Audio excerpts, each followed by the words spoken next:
आज हम लोग का इकोनॉमिक्स नेशनल इनकम का एमसीक्यूज वाला क्लास है।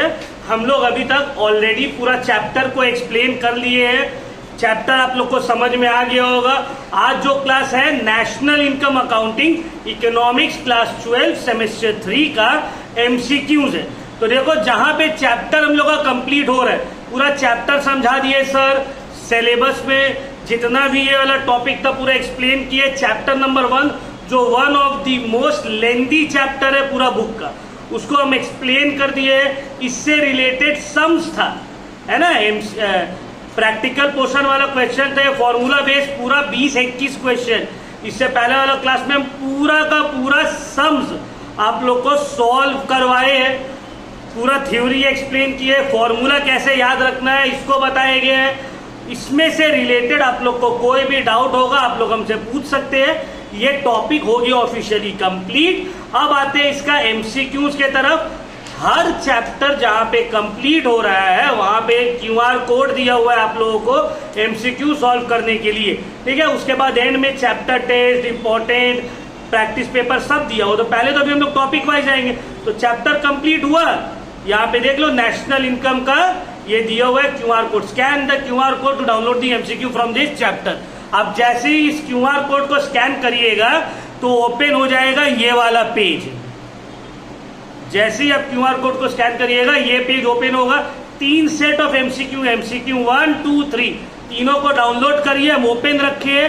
सबके लिए कोई भी कर सकता है, कोई भी फोन से कर सकता है, ये नहीं कि जो रजिस्टर्ड है वही, ठीक है। उसको डाउनलोड करिए। डाउनलोड करने के बाद उसको सॉल्व करना है आपको। तो पूरा हम लोग डाउनलोड कर लिए। देखो 3 सेट है, सेट 1, सेट 2 एंड सेट 3। इसमें से हम अब देखो पूरा करना तो पॉसिबल नहीं है, तो सेट 2 हम लोग अभी सॉल्व करेंगे, ठीक है। उसका अलग अलग टाइप का सेट 1, सेट 3 आप लोग घर में प्रैक्टिस करिए। चैप्टर जैसे जैसे कंप्लीट हो रहा है आप लोग प्लीज उसको प्रैक्टिस भी करते रहिए, अदरवाइज कोई फायदा नहीं होगा। चैप्टर कंप्लीट करके अगर उसको हम लोग प्रैक्टिस ही नहीं कर रहे हैं तो फिर फायदा क्या होगा। सिर्फ बुक में मतलब मेरा बोलने के लिए रहेगा कि हम कंप्लीट करवा दिए, पर तुम्हारा उसमें फिर कोई बेनिफिट नहीं होगा। तो उसके लिए आपको भी कंप्लीट करना पड़ेगा, ठीक है ना। देख रहे हैं ना सब एमसीक्यूज को। अब देखो जरूरी नहीं है कि सब एमसीक्यूज आपसे बन जाएगा या सब एमसीक्यूज इंपॉर्टेंट है। सर नहीं भाई, सब एमसीक्यूज नहीं बनेगा, सब एमसीक्यूज इंपॉर्टेंट भी नहीं है, लेकिन आपका आदत तो होगा सॉल्व करने के लिए।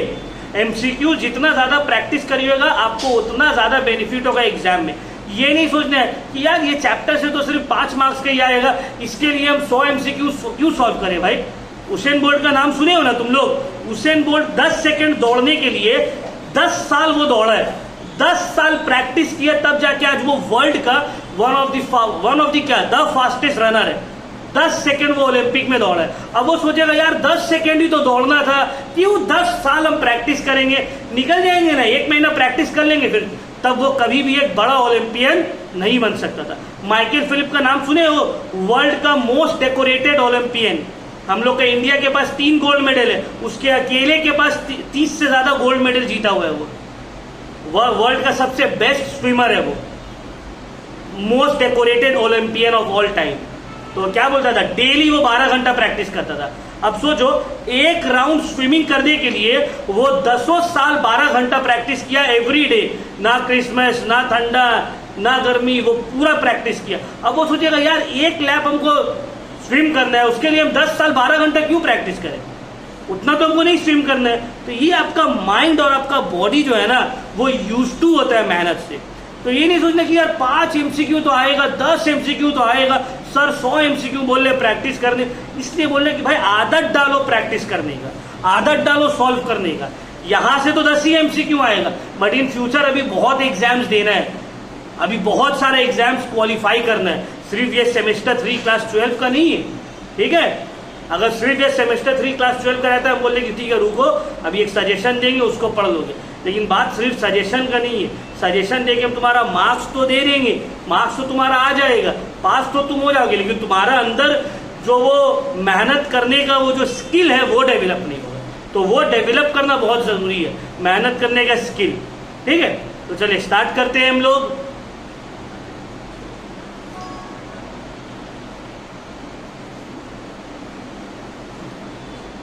सेट टू, ठीक है। देखो, हु एडवोकेट्स, क्वेश्चन में बोला है who advocates macro economics concern itself with such variables as the aggregate volume of the output of an economy, with the extent to which its resources are employed, with the size of the national income, with the general price level। अब देखो ये एक line दिया हुआ, कौन बोला ये? तो आंसर दिया हुआ गार्डनर एक्टली। सर लेकिन ये बुक में तो कहीं नहीं दिया हुआ है, हम लोग पढ़े ही नहीं है। देखो ये सब जो स्टेटमेंट वाला क्वेश्चन रहते हैं ना, ये हो गया बिजनेस स्टडीज में हो गया, ये बुक में जनरली नहीं रहेगा, ठीक है। ये आपको एमसीक्यू से प्रैक्टिस करना होगा और इसका कोई हाथ पैर नहीं है, क्योंकि बहुत इकोनॉमिक्स बहुत कुछ बोला है, तो आप सब याद नहीं रख सकते हैं। इसीलिए एमसीक्यूज करते करते आपको ध्यान में ये सब पढ़ना होगा, ताकि अगर एग्जाम में आए तो आपको याद रहेगा, हाँ ये कौन बोला था। समझ में आ रहा है बात? नेक्स्ट देखिए क्वेश्चन नंबर 2। तो इस तरह का एमसीक्यू जो रहता है ना, थोड़ा लक के ऊपर हो जाता है। आप पढ़ के गए, जो आया नहीं दूसरा कोई आ गया। आप नहीं पढ़े, आप एक ही तो पढ़े थे, वो आ गया। तो ये जीके टाइप में थोड़ा है, ठीक है। नेक्स्ट देखो, हाउस होल्ड क्या है? कंज्यूमिंग यूनिट, ठीक है ना। Government regulating unit. तो देखो वन का बी कहाँ है? जो यहाँ है, ठीक है ना। और कहीं वन का बी है सर? नहीं, तो एक ही है, हम इसी को टिक कर दिए, हो गया काम मेरा। एक सॉल्व करना है बस, वन का भी इसी में सर, यही आंसर है, पूरा और सॉल्व करने का जरूरत नहीं है। फिर देखिए इसी तरह का कोई स्टेटमेंट दिया हुआ है, बोला बताओ कौन बोला? Macro economics deals with the individual quantities as such, but with aggregates of these quantities, the national income, the general price levels of the commodities, level of employment etcetera. Such a definition कौन दिया? के.ई. Boulding, ठीक है। The book, The General Theory of Employment. The book, The General Theory of Employment, Interest and Money was written by J.M. Keynes, ठीक है। J.M. Keynes, दूसरा chapter में इसका भी बहुत हम लोग पढ़ेंगे। कीन्स थ्योरी को हम लोग डिटेल में पढ़ेंगे सेकेंड वाला चैप्टर में। नेक्स्ट देखो बोले, macro economics deals with the study of national output, हाँ सर। जनरल प्राइस लेवल, हाँ sir. Economic growth, economic behaviour. तो इकोनॉमिक बिहेवियर के ऊपर तो नहीं करता है, इकोनॉमिक ग्रोथ, ये तीन चीज के ऊपर नेशनल है मैक्रो इकोनॉमिक्स डील करता है। कंज्यूमर बिहेवियर जो है ये माइक्रो इकोनॉमिक्स में आता है। ये किस में आता है? माइक्रो इकोनॉमिक्स में। Consumer behaviour comes in micro economics. Got my point? समझ में आया? कौन सा हो गया? 1 2 3 are correct, 4 is incorrect. 4 macro economics वाला टॉपिक है ही नहीं सर, 4 तो मैक्रो इकोनॉमिक्स वाला टॉपिक है, ठीक। आगे बढ़ते हैं next. Objectives of macro economics, क्या ऑब्जेक्टिव है? Increase national income of the country, to bring economic stability, maximize net profit of the firm, to increase the level of employment, to reduce problem of the poverty. सब दिया हुआ, तुमको बोला odd one out, odd man out बोला है, man नहीं one, odd one out को निकालो। अब ऑड वन को अगर आप देखोगे ध्यान से, ये नेशनल कंट्री से रिलेटेड है, कंट्री से रिलेटेड है, कंट्री से रिलेटेड है, ये देखो फर्म से रिलेटेड है, तो ये ऑड वन हो गया ना। Option number 3 is the odd one. सब में कंट्री का बात हो रहा है, एक में फर्म का बात हो रहा है। Next number 7, choose the correct sequence to represent trade cycle fluctuation in an economy. तो ट्रेड साइकिल फ्लक्चुएशन में क्या होता है? देखो, डिप्रेशन एकदम नीचे, रिकवरी और बूम में चला गया, एकदम टॉप में चला गया, फिर रिसेशन आ गया। समझ में आ रहा है? मतलब एकदम नीचे रहता है इकोनॉमी, रिकवर होकर ऊपर बढ़ता है, बूम एकदम टॉप में अपना पहुंच जाता है, और फिर डाउनफॉल स्टार्ट। तो यही सीक्वेंस है। Option number C. कभी बूम से डायरेक्ट डिप्रेशन में नहीं जाते, ठीक है ना, या रिकवरी से बूम, डिप्रेशन, रिसेशन नहीं। तो ये करेक्ट, देखो सीक्वेंस एक्चुअली ऐसे होगा। ये तो बॉटम में कुछ नहीं था, रिकवर हो रहा है या ग्रोथ हो रहा है, बूम में पहुंचा, रिसेशन हुआ, वापस से डिप्रेशन में चला गया, इस तरह से। Macro economics is that branch of economics which is concern with study of economic growth and development of the country, है ना। Economic growth and development of the country से डील करते हैं। The system of free interaction of demand and supply, इसको हम लोग बोलते हैं प्राइस मैकेनिज्म या बोलते हैं मार्केट इकोनॉमी। देखो मार्केट इकोनॉमी कहीं पे दिया हुआ नहीं है, प्राइस मैकेनिज्म। इसका क्या मतलब है? इसका मतलब है फ्री इंटरप्राइज या फ्री इकोनॉमी या लेजेस फेयर इकोनॉमी, ठीक है। फ्री इंटरप्राइज या प्राइस मैकेनिज्म का मतलब होता है कि कोई भी चीज का जो दाम है बाबू, वो डिपेंड करेगा डिमांड और सप्लाई के ऊपर। आप अकेला कुछ नहीं कर सकती है, डिमांड और सप्लाई के इंटरैक्शन से डिटरमाइन होगा। क्या डिटरमाइन होगा? प्राइस, ठीक है। अब देखो स्टेटमेंट है, increase in nominal income implies economic growth, increase in real income implies economic growth. देखो नॉमिनल इनकम बढ़ने से क्या इकोनॉमिक ग्रोथ होता है? हो सकता है, may be, not always true. Real income बढ़ने से यस सर, ट्रू। अब नॉमिनल और रियल इनकम हम लास्ट टाइम आप लोग को बताए थे, है ना। तो यहां पे बोल सकते हैं हम लोग बी तो ट्रू है लेकिन ए फॉल्स नहीं है, दोनों ही कंप्लीटली ट्रू भी नहीं है। बी तो ट्रू ही है और फॉल्स तो दोनों ही नहीं, मतलब A is partially true and B is true. समझ में आ रहा है बात? बट अगर पार्शियली ट्रू की जगह लिखा रहता A is false and B is true, तो भी हम इसको टिक कर सकते हैं, because it is not always true, मतलब फॉल्स भी हो सकता है और ट्रू भी हो सकता है। तो अगर ये ऑप्शन नहीं रहता तो ए इज फॉल्स मान लेते हैं, ठीक है। देखिए नेशनल इनकम है इकोनॉमी का $1000, पॉपुलेशन है 25, जिसमें से 20 काम कर रहा है, तो पर कैपिटा इनकम क्या होगा? 1000 डिवाइडेड बाई 25, $40। 20 से डिवाइड करेंगे क्या, है ना। हम बोले थे ना कि अगर घर में कोई नल्ला आदमी भी है फिर भी वो भूखा मरेगा, उसका बोझ तो बाकी सब उठाएगा ना। 4 भाई है, 4 में से एक भाई नहीं कमा रहा, तो बाकी तीनों कमा के उसको भूखा मरने थोड़ी देगा, चाटो गाली दे के भी उसको खिला पिला देगा, है ना। तो यहाँ पे नेशनल इनकम में जो लोग इंगेज रहे काम में ना रहे, but they will also be counted in per capita income. Next, answer the question based on true and false. Transfer earning is not generating any value in the economy and hence not considered a part of national income. सही या गलत? सही। Transfer earning national income का part नहीं होता है, क्योंकि वो कोई जनरेट नहीं कर रहा है वैल्यू। कोई भिखारी है, वो मांग के पैसा कमा रहा है, तो वो जनरेट कर रहा है value? No.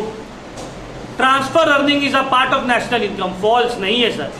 Beggars earning and unemployment allowance are transfer earning. True. Beggars earning, भिखारी जो पैसा कमा रहा है, और अनएम्प्लॉयमेंट अलाउंस जैसे कि अभी युवा साथी, these are all transfer earnings. Pension drawn by retired employees a part of national income. सही या गलत? फॉल्स। ये भी ट्रांसफर इनकम ही तो है। बिना काम किए पेंशन कब मिलता है? रिटायर्ड होने के बाद। सैलरी नेशनल इनकम का पार्ट है, but that is not a part of national income. तो A is true and C is true, B and F are D are false. Clear? Any problem? Next, answer the questions based on the statements being true or false. Social security contributions are subtracted. सही बात है, national income से वो हट जाते हैं। Social securities, PF and all का जो पैसा कंट्रीब्यूशन है। अनडिस्ट्रीब्यूटेड प्रॉफिट इज सब्ट्रैक्टेड, ये भी सही है सर।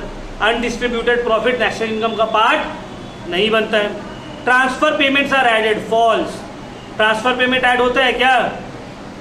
ओ सॉरी, पर्सनल इनकम का बात हो रहा है ना।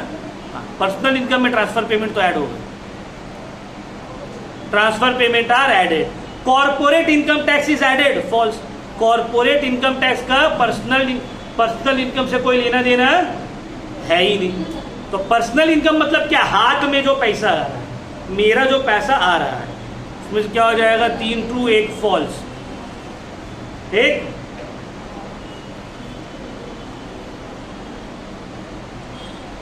डिस्पोजेबल इनकम का क्या मतलब है, पर्सनल इनकम से टैक्सेस माइनस करने के बाद जो पैसा बचेगा उसको बोलते हैं डिस्पोजेबल इनकम। ये सब हम लोग ऑलरेडी किए हैं, पढ़ाए आप लोगों को। Population of the country who are willing to avail job opportunity at the prevailing wage rate but failed is called involuntary unemployment. इसको डिटेल में हम लोग करेंगे, अनएम्प्लॉयमेंट वाला चैप्टर जब करेंगे। अनएम्प्लॉयमेंट अलग अलग तरीका का होता है सर। एक अनएम्प्लॉयमेंट होता है डिसगाइज्ड अनएम्प्लॉयमेंट। डिसगाइज्ड अनएम्प्लॉयमेंट का मतलब होता है कि दुनिया को तो देख के लग रहा है आप काम कर रहे हो, लेकिन तुम कुछ काम कर नहीं रहे हो, तुम बस भीड़ लगा के हो। जैसे कि फॉर एग्जाम्पल मान लो किसी के फादर का बिजनेस है, वो इंसान जो है उसके फादर डेली जाते थे कारखाना, अपना काम करते थे, महीना का 1 लाख रुपया कमा रहे थे। अब बेटा यहाँ से वहाँ नल्लागिरी कर रहे हैं, कुछ करने को नहीं है उसके पास, तो उसकी मम्मी बोली है इसको भी लेके जाइए कारखाना, तो उसके फादर उसको भी उठा के कारखाना ले जा रहे, डेली कारखाना में रह रहे हैं वो। अब दुनिया को तो देख के लग रहा है वहाँ बेटा बहुत काम कर रहा है, और हो सकता है बेटा वहाँ काम भी कर रहा है, लेकिन उसके काम करने की वजह से फैक्ट्री का कोई इनकम इंक्रीज नहीं हो रहा है। पहले भी 1 लाख रुपया महीना कमाया जा रहा था, अभी भी 1 ही लाख रुपया, तो एक्चुअली उसका कोई कंट्रीब्यूशन डायरेक्टली इनकम को जनरेट करने में नहीं हो रहा है। वो बेटे के जाने की वजह से बाप का बिजनेस का इनकम बढ़ा नहीं है, तो दुनिया की नजर में भले वो बेटा काम कर रहा है, लेकिन एक्चुअली में वो बेटा इकोनॉमिक टर्म में बेरोजगार है, अनएम्प्लॉयड है, लेकिन उसका बेरोजगारी घर वाले को और मोहल्ले वाले को नजर नहीं आ रहा है। इसी अनएम्प्लॉयमेंट को बोलते हैं डिसगाइज्ड अनएम्प्लॉयमेंट। समझ में आया? तुम लोग में से बहुत कोई अभी जबरदस्ती लेके चले जाते हो कि पापा कारखाना, सोच रहा बाहर रहेगा, मोहल्ला में कुछ उल्टा सीधा हरकत सीख लेगा, चलो जाके बैठ के रहेगा, तो तुम्हारा जाने की वजह से बिजनेस में कुछ तरक्की नहीं हुआ है, तो तुम अभी भी बेरोजगार हो। समझ में आ रहा है बात? लेकिन समझ में नहीं आ रहा है घर वाले लोग को। घर वाले को लग रहा है बेटा जा तो रहा है, अरे जा तो रहा है, लेकिन उसके जाने की वजह से क्या 1 लाख का इनकम 1.5 लाख हुआ, तब बोलेंगे ये कुछ काम किया, बट इनकम तो नहीं बना फैक्ट्री का, तो यू आर अनएम्प्लॉयड। लेकिन दुनिया को समझ में नहीं आ रहा, इकोनॉमिक्स बता दे रहे कि तुम बेरोजगार हो, तुम्हारा अनएम्प्लॉयमेंट अभी भी चल रहा है, लेकिन वो दुनिया से छुपा हुआ है, इसीलिए इसको बोलते हैं डिसगाइज्ड अनएम्प्लॉयमेंट। ये बेरोजगार है, लेकिन इसका बेरोजगारी छुपा हुआ है। कल को कोई लड़की वाली आएगी, बेटा क्या करता है, बाप के साथ दुकान जाता है, ठीक है, हो जाएगा शादी। चलो next, voluntary unemployment. Voluntary unemployment तो और डेंजर वाला अनएम्प्लॉयमेंट है।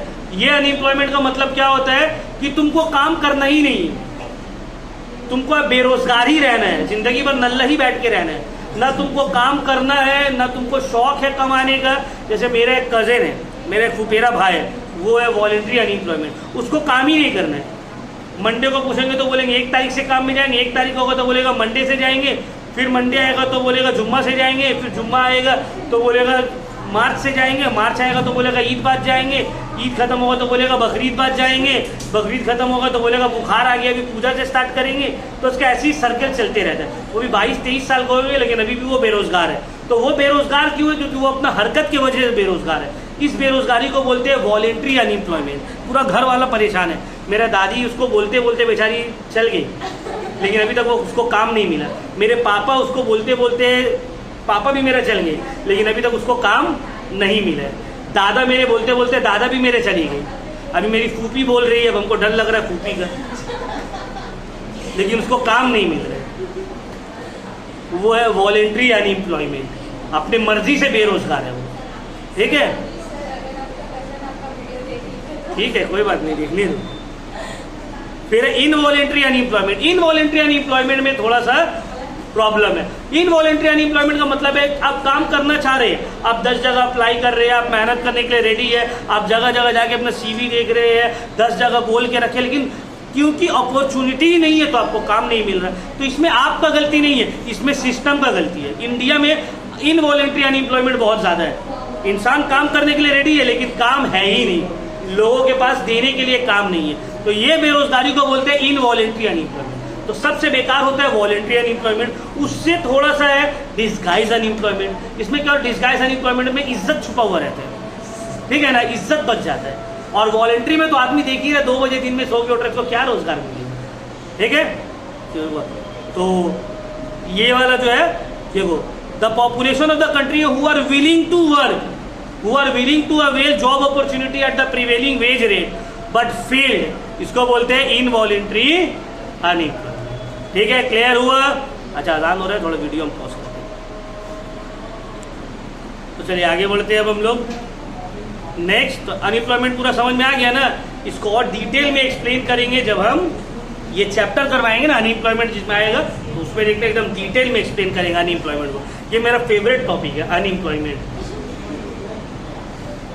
नेक्स्ट, क्योंकि देखते हैं ना ऐसा, तो मतलब रिलेट कर पाते हैं। जब तुम लोग को भी एक्सप्लेन करेंगे तो तुम लोग को भी लगेगा तेरा ये बेटा, मेरा भाई तो दिस गाइस अनएम्प्लॉयमेंट है, शनिचार की भीड़ लगा रहा है दुकान में, इसका तो कोई काम नहीं है, यही तो वॉलेंट्री अनएम्प्लॉयमेंट है, सो के रह रहे हैं। तो तुमको समझ में आएगा, अच्छा यही सब पढ़ा रहे थे सर। फिर देखो, full employment in the economy refers to involuntary unemployment zero. Full employment का मतलब होता है कि हर वो इंसान जो काम करना चाहता है उसके पास काम है, हर वो इंसान जो काम करना चाहता है उसके पास काम है, इसको हम लोग बोलते हैं इनवॉलेंट्री अनएम्प्लॉयमेंट जीरो। ठीक है, the important flow variable, important flow variable कहते हो, स्टॉक वेरिएबल, फ्लो वेरिएबल, पहला क्लास एकदम चिल्ला चिल्ला के एक्सप्लेन किए थे ना। तो कौन कौन सा फ्लो वेरिएबल है? नेशनल इनकम फ्लो वेरिएबल है, balance of payment flow variable है, level of investment flow variable है, ठीक है, बैंक डिपॉजिट्स ये स्टॉक वेरिएबल है ना। तो फ्लो वेरिएबल और स्टॉक वेरिएबल का डिफरेंस बताओ, चलो एक लाइन में बताओ। यार क्या बोल रहे हो, बुक का स्टार्टिंग में ये तुम लोग पढ़ नहीं रहे हो, पीछे का प्रॉब्लम हो जाएगा। बोलो, स्टॉक वेरिएबल जो एक्सप्रेस होता है at a point of time, एक लाइन में, stock variable measured at a point of time, flow variable measured over a period of time. एक पॉइंट में एक्सप्रेस हो रहा है और एक पॉइंट ऑफ टाइम में, पीरियड ऑफ टाइम में एक्सप्रेस हो रहा है। तो नेशनल इनकम ईयर में एक्सप्रेस होता है, बैंक डिपॉजिट एक डेट में एक्सप्रेस होता है। आज 1 अप्रैल है भाई, बैंक स्टेटमेंट, 1 जुलाई के दिन का बैंक स्टेटमेंट, नेशनल इनकम पूरा साल का, बैलेंस ऑफ पेमेंट पूरा साल का, है ना। नंबर सी याद रखने, तो पीछे का भूल जाओगे तो फिर क्या होगा। अब देखो, a trade cycle is composed of periods of good trade characterised by rising dash and low unemployment percentages coupled with the period of bad trade characterized by falling prices and high unemployment percentage। तो पहले में rising price, दूसरा में unemployment, ठीक है ना। Good trade, trade अच्छा चल रहा है, प्राइस राइज हो रहा है, अनएम्प्लॉयमेंट कम है। उसके बाद बैड ट्रेड के वक्त क्या होगा, प्राइस गिर रहा है, अनएम्प्लॉयमेंट का परसेंटेज हाई हो जाएगा। ठीक है, इकोनॉमिक डेवलपमेंट क्या मतलब है? It refers to increase in national income, per capita income in addition with positive changes. हाँ सर, ये सब तो है। It refers to both quantitative changes and qualitative changes. तो इसका आंसर होगा आंसर नंबर सी, ठीक है ना। तो इकोनॉमिक डेवलपमेंट का मतलब क्वांटिटेटिव चेंजेस भी हो रहा है, क्वालिटेटिव चेंजेस भी आ रहा है, दोनों ही चेंजेस इसमें आ रहा है। क्लियर हुआ पॉइंट, कोई दिक्कत? नेक्स्ट, नेशनल इनकम क्या है sir? National income sum total of the money values of goods and services produce by nationals of the country in a particular period. Definition दिया हुआ है, पर capita income is the ratio between dash and dash, national income and size of population. बोलते हैं ना, national income divided by population, इसी का तो रेशियो है। अब ट्रू एंड फॉल्स बताइए। Economic growth is mainly concern with developed countries, सही है sir. Economic development must be accompanied with economic growth, ये तो होगा, ये भी सही है सर, ठीक है। Economic growth without development can not be permissible, false है सर। ये ग्रोथ हो सकता है और डेवलपमेंट ना हो, इसका चांसेस है। तो देखो क्या है, 1 is true, 2 is true, 3 is false। देखो डेवलपमेंट हो रहा है तो ग्रोथ होगा, लेकिन ग्रोथ हो रहा है तो डेवलपमेंट होगा जरूरी नहीं है, है ना। ग्रोथ हो रहा है, डेवलपमेंट हो जरूरी नहीं है, बट डेवलपमेंट होगा तो ग्रोथ होना ही है। समझ में आया बात? Next, find the man, sorry odd man, सब जगह क्या लिखा है, odd one out in connection with fiscal policy.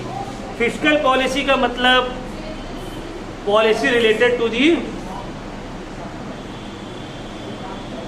Taxation, public spending and public borrowings. Taxation, public spending and public borrowings.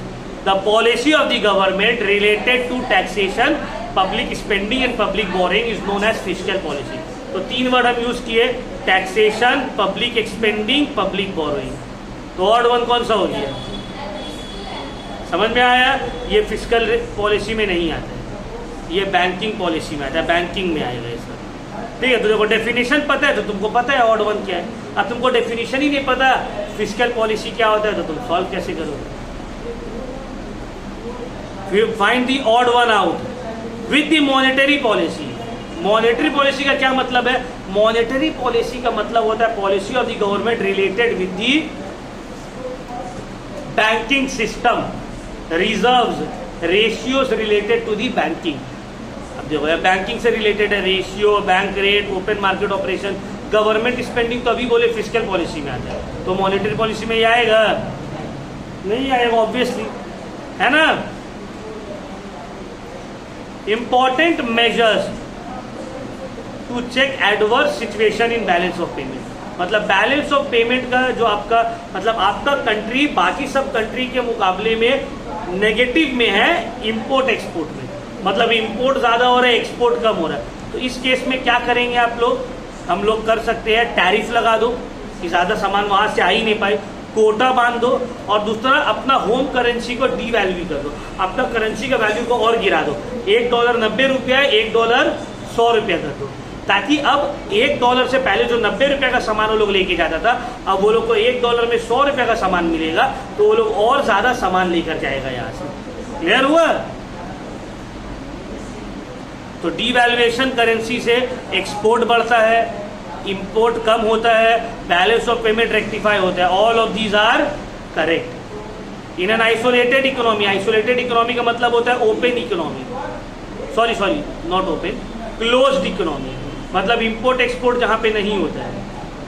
तो आइसोलेटेड इकोनॉमी में there is no government connection, false, government का intervention तो होगा ही होगा। Country is not engage in foreign trade, सही। Country receive no earning from abroad, सही। तो both B and C R correct. Clear हुआ पॉइंट? समझ में आ रहा है? Next, while impact and incidence of tax is on the same person, it is called, जब impact and incidence of tax same इंसान के ऊपर होगा, इसको हम लोग बोलेंगे डायरेक्ट टैक्स। और डायरेक्ट टैक्स इनकम टैक्स एक पार्ट है, इनकम टैक्स डायरेक्ट टैक्स का ही एक पार्ट है। तो यहाँ पे बोथ बी एंड सी, अब दोनों इम्पैक्ट और इंसिडेंस ऑफ टैक्स क्या होना चाहिए भाई? जो कॉमर्स स्टूडेंट है उसको तो ये सवाल ही नहीं पूछना चाहिए, जो आर्ट्स वाला है समझ में आएगा।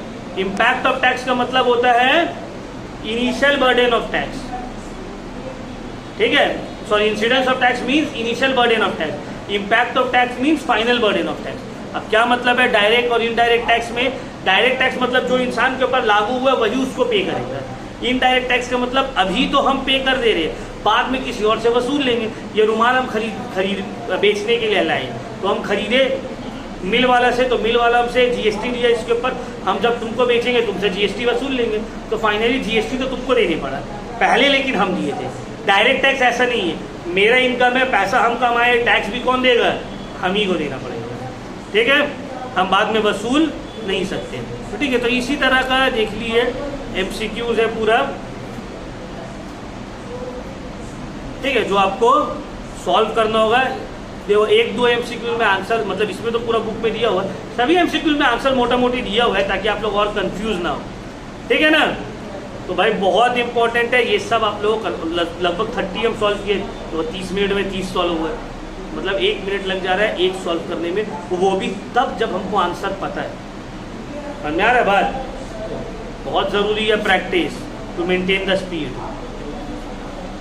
और importance of national income accounting, क्या इंपॉर्टेंस है सर? ये फॉर्मुलेट करने में हेल्प करता है इकोनॉमिक पॉलिसी को, ये इकोनॉमिक ग्रोथ को अंडरस्टैंड करने में हेल्प करता है। It compares the standard of living of the country over a period of time. All of these सही है, ये सभी क्या है? These are all correct. तो इस तरह का ही आप लोग पढ़िएगा, आपको समझ में आएगा, ऐसा नहीं समझ में नहीं आएगा। Methods of national income accounting, output method, expenditure method, income method, all of these सभी तो मेथड है ना। आउटपुट मेथड या value added method, expenditure method और फिर इनकम मेथड, 3 मेथड है, एक्सप्लेन किए थे नेशनल इनकम अकाउंटिंग का। क्लियर? तो इस तरह से आप लोगों को पूरा एमसीक्यू जितना भी है आपको सॉल्व करना होगा, ठीक है ना। इसका कोई भी शॉर्टकट हम आप लोगों को अभी नहीं देंगे, सजेशन अभी आप लोगों को नहीं मिलने वाला है, ठीक है। तो हम लोग यहीं तक रखते हैं आज का क्लास। आप लोग एमसीक्यू सॉल्व करिए, ऑब्वियसली प्रॉब्लम होगा तो इसी के लिए हम हैं यहाँ पे, आगे पूछिएगा सर ये प्रॉब्लम है, ठीक है। अब हम ये आपको नहीं बोले कि हम जो एमसीक्यू दिए पूरा वही आएगा, नहीं, क्या आएगा उसको हम छाट के काट के एंड में देंगे, लेकिन अभी आप पूरा पढ़िए, ठीक है। अभी आप अपना नॉलेज को वास्ट करिए, ये सब हेल्प होगा आगे जाके। तुमको देखो मार्क्स में ज़्यादा डिफरेंस अभी समझ में नहीं आएगा। तुम बोलोगे यार हम तो पूरा पढ़े, इतना दिन तक पढ़े, 6 महीना पढ़े, मेरा 37 36 आया। वो देखो एंडिंग का सिर्फ 1 महीना पढ़ा, उसका भी 36 आ गया। तुमको अभी डिफरेंस समझ में नहीं आएगा। तुमको डिफरेंस समझ में आएगा जब तुम 12 पास करके कोई कंपटीशन का प्रिपेयर करो। तुम्हारा जो बेस रहेगा और उसका जो बेस रहेगा उसमें आसमान ज़मीन का फर्क रहेगा। तुमको सब कुछ डिटेल में समझ में आएगा। उसको बस उतना ही पता रहेगा जो इंपॉर्टेंट हम लोग मैराथन क्लास में अपलोड किए, आज क्वेश्चन लड़ा, वो पढ़ लिया, उसका भी और तुम्हारा मार्क्स सेम हो गया। तो वहाँ पे उसको लग रहा है हम तो सियाना बन गए। अब देखो कैसे बिना ट्यूशन का 1 महीना में पढ़ लिया ऑनलाइन करके, और वो देखो ट्यूशन जाता था। तो ये सब लॉन्ग रन में समझ में आएगा, शॉर्ट रन में समझ में नहीं आएगा। समझा रहे बात? तो यही तक रखते हैं हम लोग आज का क्लास को। नेक्स्ट क्लास फिर हम लोग कंटिन्यू करेंगे नेक्स्ट चैप्टर से, ठीक है। इकोनॉमिक्स का इंडियन इकोनॉमिक वाला चैप्टर 1 करवाएंगे, ठीक है। कुछ अगर डाउट हो आप लोग पूछिए हमसे, कोई प्रॉब्लम नहीं है।